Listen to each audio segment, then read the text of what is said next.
The cry inside the mountain. The wind howled through the mountains like a wild animal. Snow fell heavily, covering everything in white silence. Jack, a human miner from Earth, moved slowly up the slope. His boots crunched through the snow as he carried his gear. He was here alone, scanning for rare minerals. But this night something felt wrong. He stopped near a dark cave entrance. Cold air blew out from it. Then, he heard it, a soft sound. A whimper. A child's cry. Jack's breath caught. He pulled out his flashlight and stepped closer. Again, the cry. Weak and broken. It echoed from deep inside the cave. "Hello?" Jack called. "Is someone there?" No answer. He entered slowly. The cave was cold, damp, and narrow. His light cut through the dark, shaking slightly in his hand. The sound led him deeper and deeper until finally the beam hit something. A figure. No, 3. A woman, crouched low. 2 small children huddled close beside her. They looked alien. The woman had gray-blue skin and long silver hair. The children looked sick and thin. One child's eyes blinked slowly. The other coughed. The woman raised her hands and shielded the children. "Please, don't hurt us." Jack froze. He had never seen an alien woman like her before. So tired, so scared. "I'm not here to hurt anyone," he said softly. "I heard crying. I just wanted to help." The woman's lips trembled. She was shaking. Her clothes were torn and dirty. She looked like she hadn't eaten in days. "My name is Jack," he added. "I'm human, from Earth." The woman didn't answer at first. She looked at her children, then back at him. "Are you alone?" she asked. Jack nodded. "Yes, I'm just doing a mineral scan for my company." She took a deep breath and spoke slowly. "We are hiding. Please don't tell anyone we're here." Jack looked at the children again. They were so small. Maybe 5 or 6 years old. One of them didn't even have shoes. "Why are you hiding?" Jack asked gently. The woman hesitated. Then she did something unexpected. She dropped to her knees. "Please," she whispered. "Take us in. Say you are my husband. Say these are your children." Jack's eyes widened. "What? If I'm alone, they will take my children away. But if I have a husband, they can't." Jack was speechless. This was madness. "I don't even know your name," he said. "My name is Lyra," she whispered. "We had nowhere to go. We ran for days. We were chased. My husband, he died protecting us. And now if anyone finds us, they'll separate us." Jack swallowed. Hard. "Why?" She lowered her eyes. "Because they're not pure. My children have mixed blood. My people see them as a mistake. I couldn't let them take them. So I ran." Jack stared at her, unsure what to do. She was desperate. The kids were barely awake. He couldn't just walk away. But claiming them as his family? Still, he had seen enough war, enough cruelty. And now, this woman was begging him not for herself, but for her children. "I can give you food," he said slowly. "I can keep you warm for tonight. But I can't pretend to be your husband." Lyra looked heartbroken, but she nodded. "Thank you." Jack helped them up. The little girl was too weak to walk, so he carried her. The boy leaned on his mother. Together they made their way back through the snow toward Jack's small field tent set up near a cliff. He gave them blankets, a heater, and warm soup. The children ate slowly, like they hadn't eaten in days. Lyra sat quietly in the corner watching Jack. "Why did you help us?" she asked. Jack shrugged. "Because no one else did." Lyra looked at the fire and whispered, "You don't have to marry me. But thank you for not turning away." Outside, the storm howled louder. But inside the small shelter, there was a strange warmth. Jack couldn't stop thinking about her words. "Say you're my husband. Say these are your children."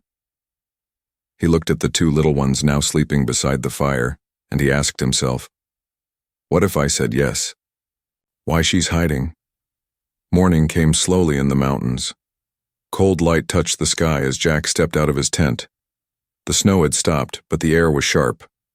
Inside, Lyra and her children were still asleep, huddled together under thick blankets. He stood for a long time just watching them. She had risked everything to keep her children safe. But something about her story still didn't make sense. Later, when the children were awake and eating, Jack handed Lyra a mug of warm tea. You said your people were after you. Why? Lyra looked down at the cup. Her hands trembled slightly. I was born in the house of Valen, she began softly. A noble bloodline, strict, proud, and cold. We followed old laws. No mixing, no emotions. Children were made in labs matched by status. Love was forbidden. Jack blinked. No love? She nodded. It was seen as weakness.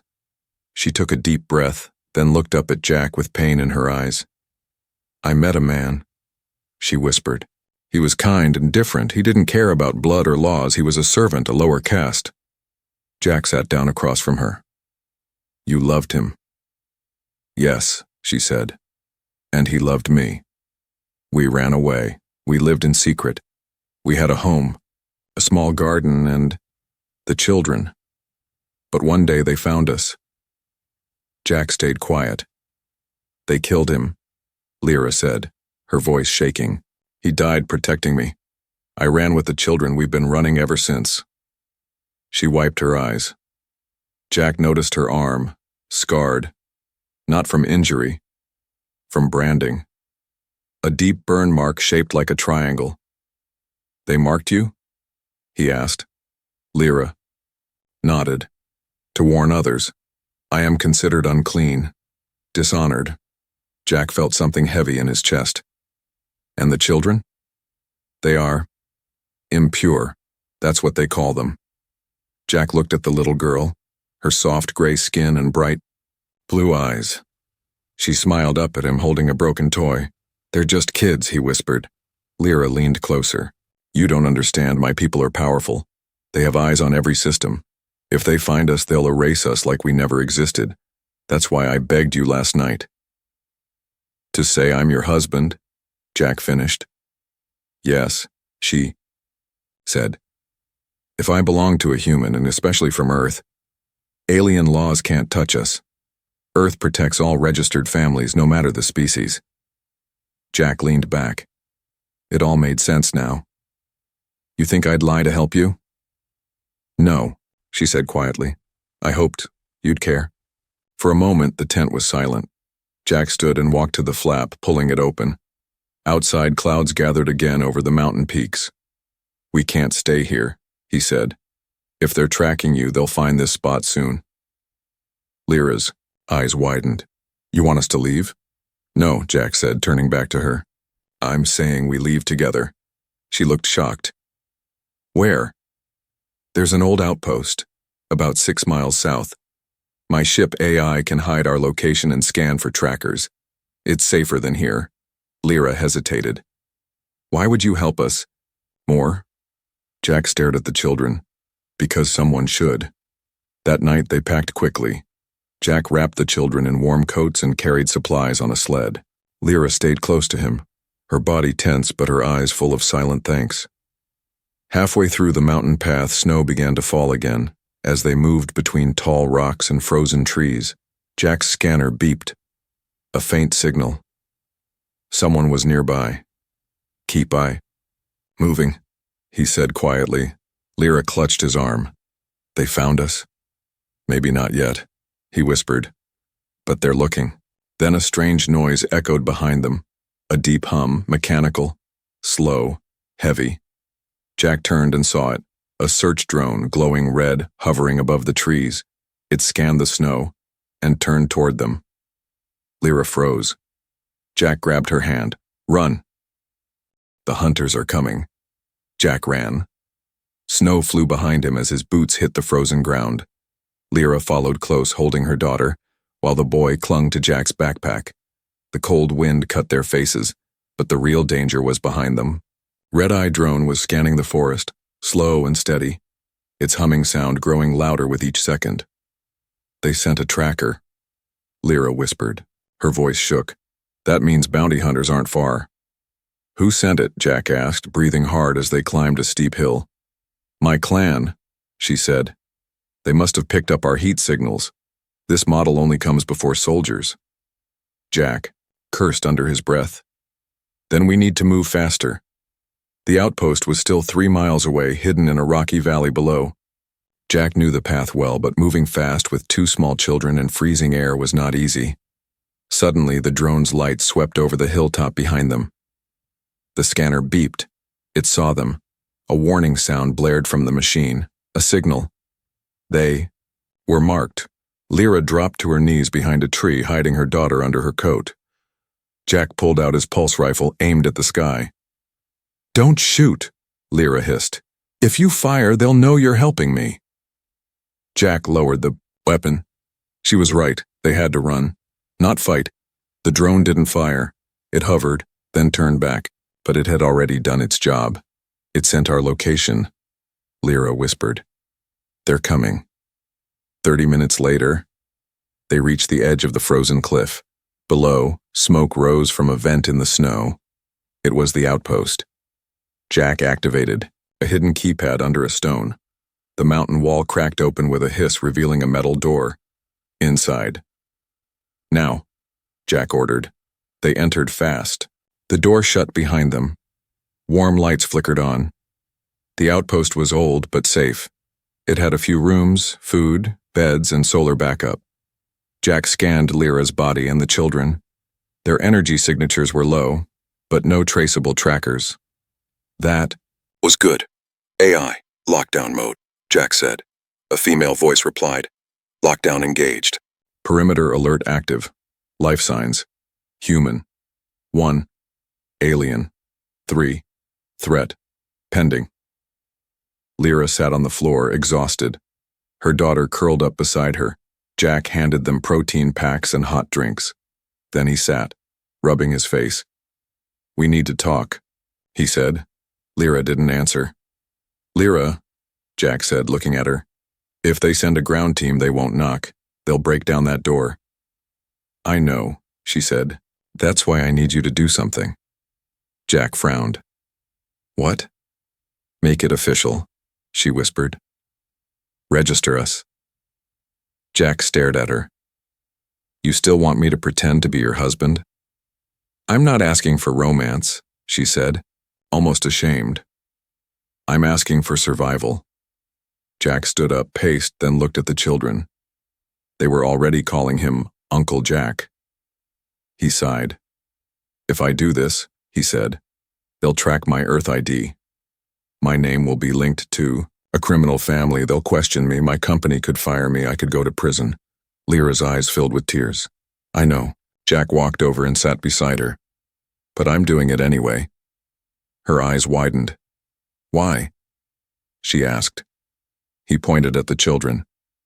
Because no child should grow up afraid of being taken, and no mother should beg for safety.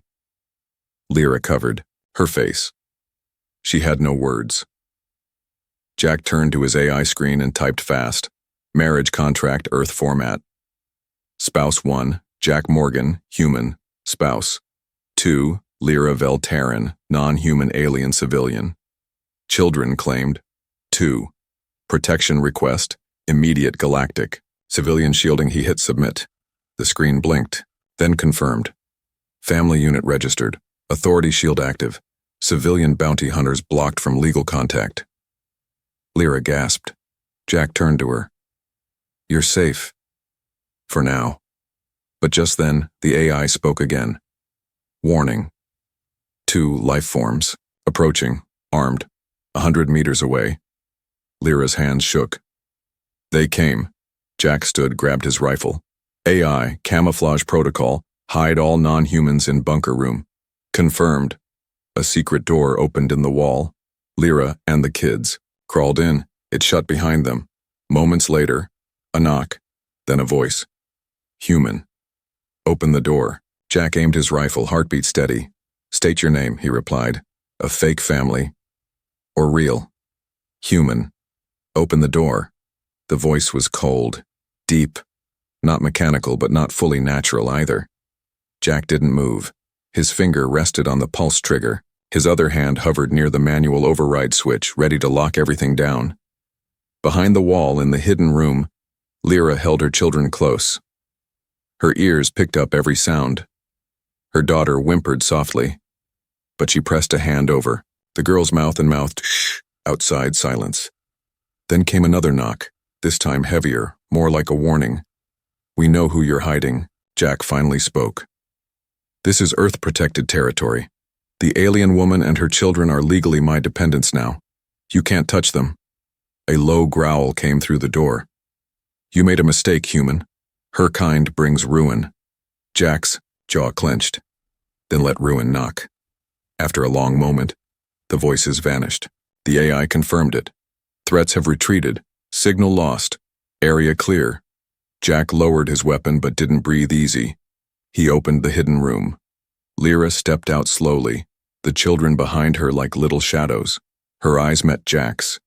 "You didn't have to risk yourself like that," she said. "I know," Jack replied, "but I already did." They stayed inside the outpost for 2 days. Snowstorms raged outside, but the fire crackled warmly inside. Jack cooked simple meals, taught the kids how to use a scanner, and fixed up the heating unit. Lyra moved quietly at first. She still flinched at loud sounds, still double-checked the door locks every few hours. But slowly, she began to relax. One morning, Jack found her in the kitchen wearing his oversized flannel shirt, cooking alien-style flatbread. "You're using my best pan," Jack joked. She looked back with a small smile. "Then your pan is finally useful." They shared a short laugh, for the first time since they met. That evening, after the children had gone to sleep, Jack sat outside the entrance hatch, looking at the stars. Lyra joined him quietly, wrapping a blanket around both of them. "I used to think humans were cruel," she said softly. "Always in war. Always fighting over land." Jack raised an eyebrow. "Not wrong. But you," she continued, "you gave us food, shelter, even your name." She paused. "And you never asked anything in return." Jack stayed quiet, then he looked at her. "Is your offer still real?" She frowned. "What offer?" "The one you made that first night. To be my wife." Lyra blinked. "You want that?" Jack turned away. "Maybe not in the way you meant.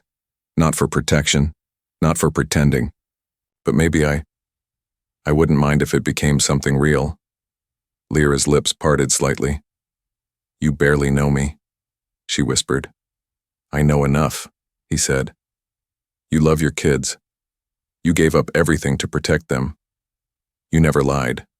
Not once. You're strong, even when you think you're not." Lyra looked down at her hands, the same hands that had once carried her children through mud, fire, and snow, hands that now trembled under gentle words. She said nothing, but she leaned into his side, and that said everything. The next day, Jack adjusted the outpost's registry. No longer temporary guardianship. He made it full civilian status, married couple, 2 dependents. He didn't tell Lyra, but she found out, because when she went to refill the water tanks, the display flashed. "Welcome back, Mrs. Morgan. Family. Unit verified." She stood there for a moment, touching the screen with quiet fingers. That night, Jack tucked the children into bed. The little boy hugged his leg. "Good night, Papa," he said sleepily. Jack froze. It was the first time the child had said that word. He turned to Lyra. Her eyes were glassy. "You don't have to accept that title," she whispered. Jack knelt beside the bed. He brushed the boy's hair and whispered back, "I already did." She's taken from him. The morning felt wrong. Too quiet. No wind, no birds, no blinking lights on the scanner. Jack stepped outside the outpost with a cup of hot brew, scanning the sky with tired eyes. The snow had settled like thick cream across the mountain. Peaceful, yes, but it felt fake. Inside, Lyra was helping the children dress. They were laughing over a broken hollow toy Jack had repaired. It was the first time in weeks that their laughter was real. Then the sky cracked. A sharp, buzzing sound like a blade cutting air. Jack dropped his cup. "Get inside." But it was too late.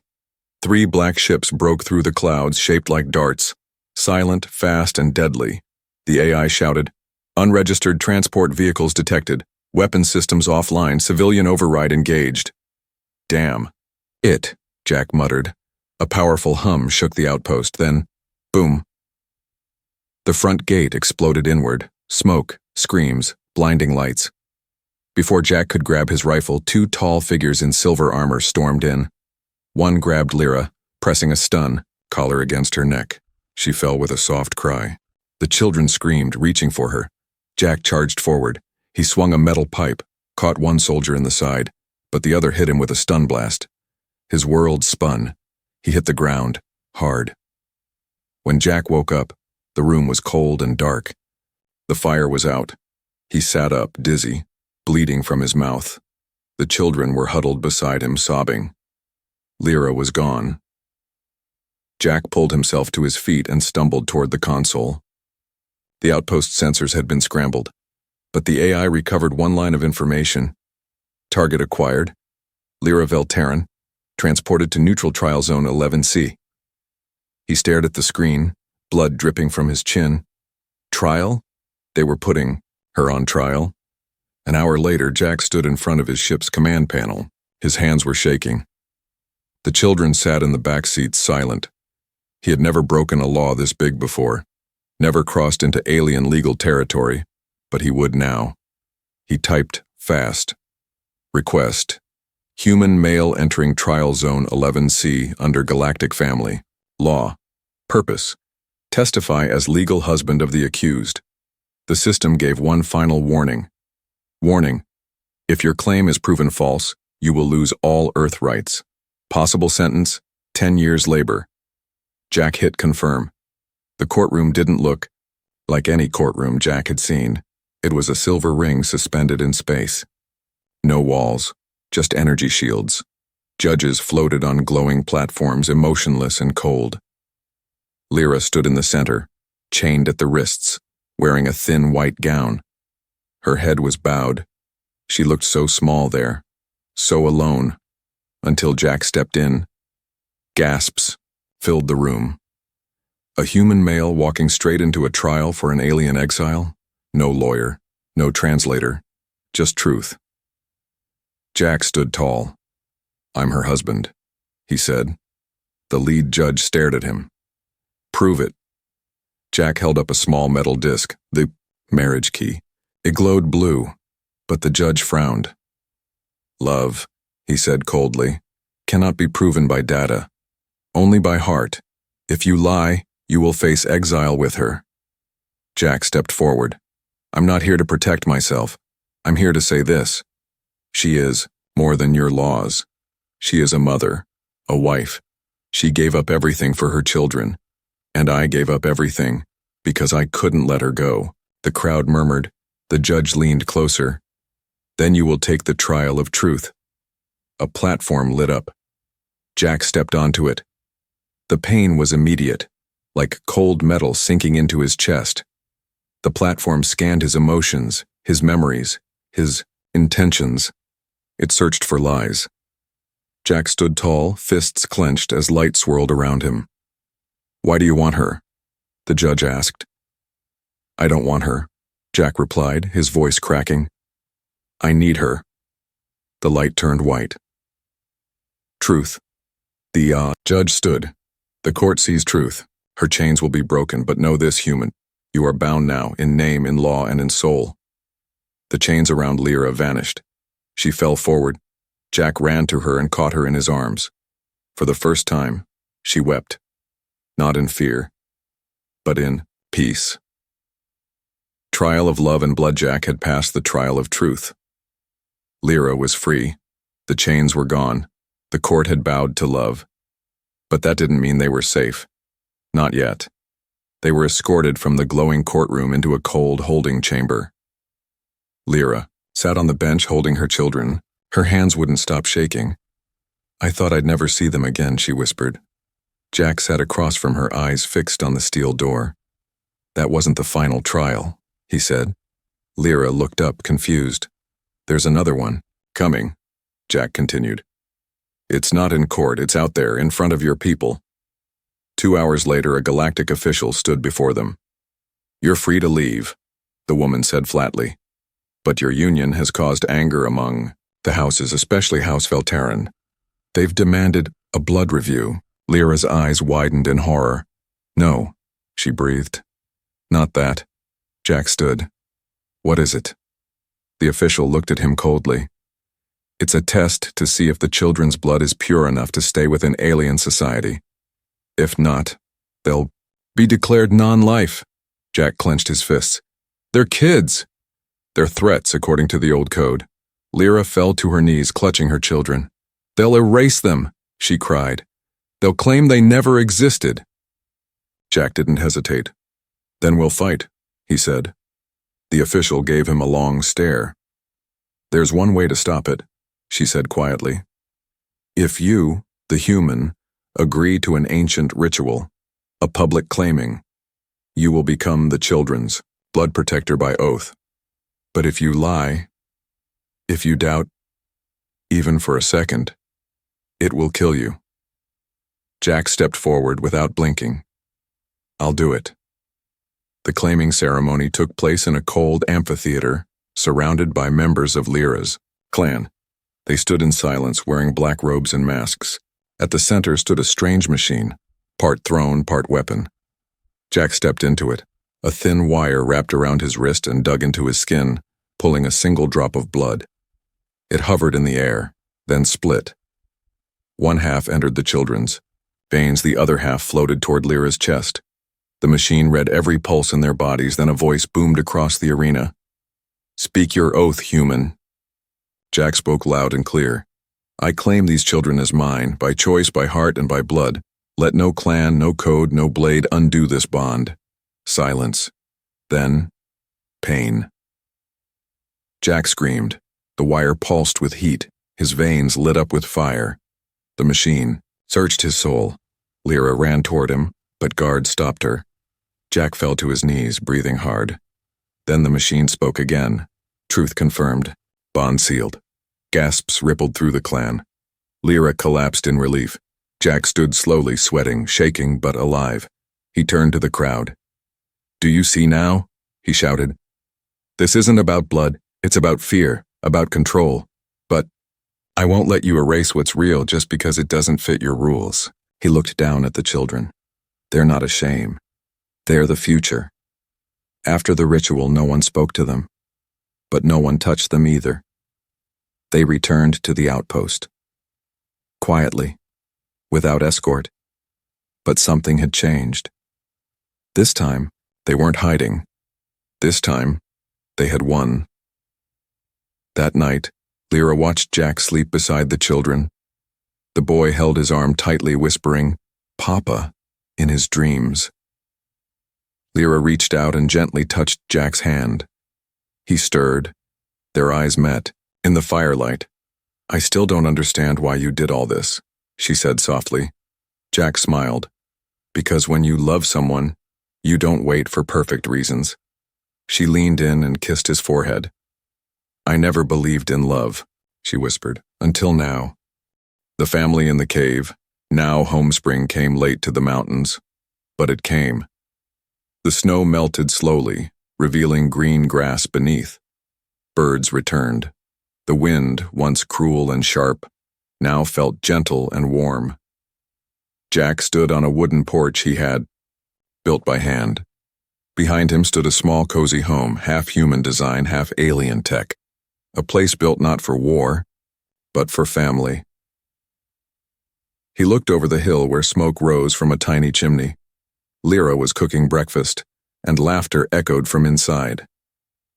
Inside the house, the boy, little Rail, was chasing a flying toy Jack had repaired. His sister Neva sat on the rug drawing with bright markers. Both children had gained weight, smiles, and something even more precious: peace.